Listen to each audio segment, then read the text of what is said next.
Price, the digital director at Accountable Tech. Thanks for joining us, Zach. So there has been concern over Elon Musk taking control, and last week he talked about what he would do if he became its owner. Let's listen to that clip. I should also say the intent is to retain as many shareholders as is allowed by the law in a private company, which I think is around 2,000 or so. So it's not like it's definitely not from the standpoint of let me figure out how to monopolize or maximize my ownership of Twitter. So what is your reaction? Thanks so much for having me. I think this is a really fascinating time in really the news cycle. What we've seen now is Elon Musk come forward and seize full control with this purchase of one of the largest social media companies that we have in the world. And as a self-proclaimed freedom of speech absolutist, he wants to unwind all of Twitter content moderation systems. This would provide a megaphone to extremists who spread hate, disinformation, and harassment online. And it would endanger the most vulnerable and marginalized communities, including women, transgender people, and others.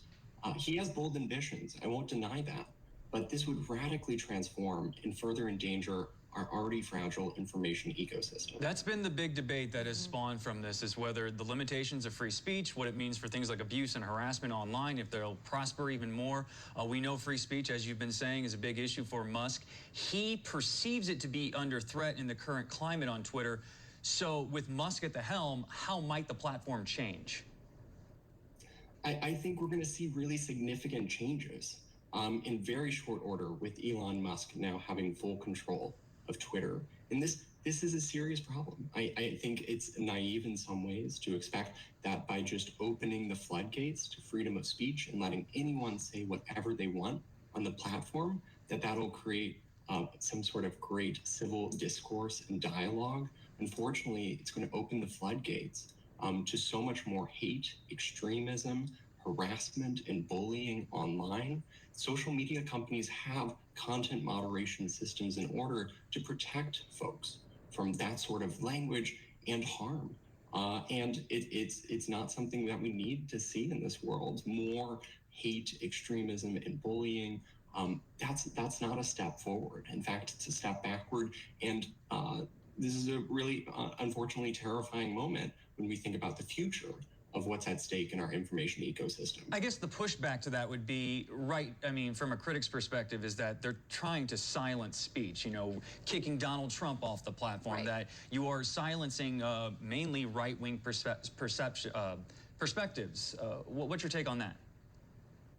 I think that that's an interesting argument by all means, but these platforms are already open to so much conversation, and there's a reason some individuals have been removed from platforms in the past, and that's a decision those platforms have taken to reduce the amount of violent speech, inflammatory remarks, and racist remarks.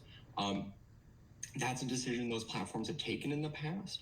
I think this will be an interesting experiment where ultimately we see that by reopening the floodgates to all the speech online, that poses a significant threat to so many vulnerable communities and people online. So in some ways, this is a really fascinating moment, but it is also a terrifying moment when you think about what's at stake for so many individuals online. And it's not just the hate speech part of it that people are really nervous about. I mean, you think about all the misinformation that we've been seeing on social media. Every time we scroll through, if you're aimlessly scrolling, you're still taking these things in, and that has a lot of people worried as well.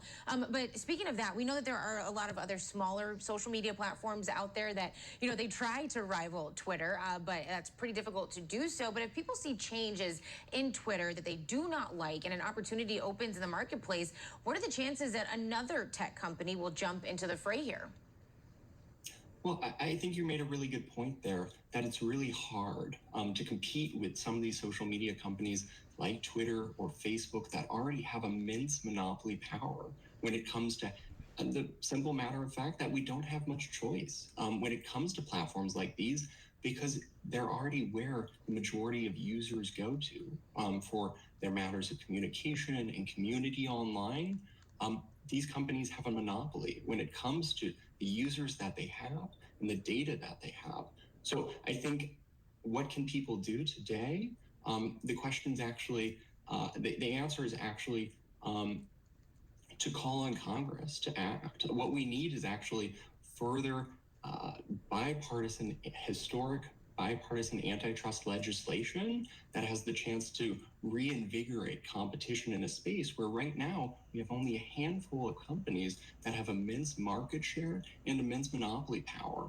What we need is bipartisan legislation like the American Innovation and Choice Online Act and the Open App Markets Act that would restore levels of competition in a market of these social media companies where right now we just have a handful of companies, and unfortunately, a handful of companies run by just a few individuals.